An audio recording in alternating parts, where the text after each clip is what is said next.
360 elsősorban hátrányos helyzetű gyermek tanulta meg az úszás alapjait az Érmihály falvi úszodában.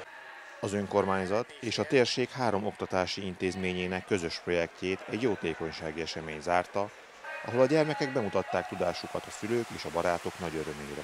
Mikor mosolyt látunk a gyerekek arcán, az azt jelenti számomra, hogy egy jó dolgot igyekeztünk megpályázni, és egy jó dolgot igyekeztünk honosítani a településen, és ugye ez arról árulkodik többek között, hogy szeretnek itt lenni, és nem kényszerből vannak itt.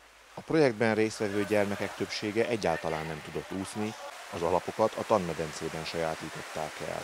Nagyon szeretek mozogni, szeretem a sportolást, és ezt egy nagyon jó lehetőségnek találtam, hogy kipróbáljam az úszást.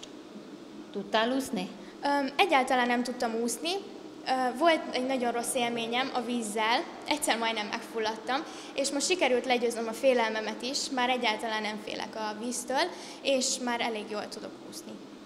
Azért jó úszni, mert kiszellőztetni az embernek a fejét, és mert jó, egészséges sport. Édesapámtól tanultam először is a gyorsúszást, és utána jöttem ide, hogy a többi dolgot is megtanuljam, ami szükségem van rá. Például a hátúszás, mellúszást. A projekthez hozzátartozott, hogy a diákok felszerelést is kaptak, fürdőruhát, sapkát, szemüveget, tömörközőt.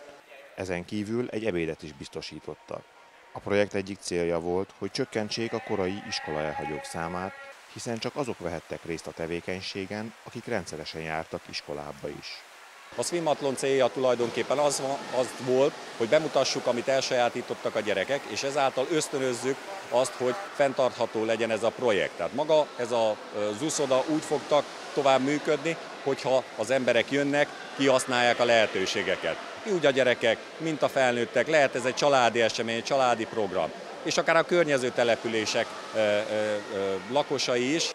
Szeretnék bíztatni az Érmelléken élőket, hogy használják ki, hogy egy európai szintű, modern úszoda áll a rendelkezésükre, és a mozgás örömével élve tegyenek egészségükért.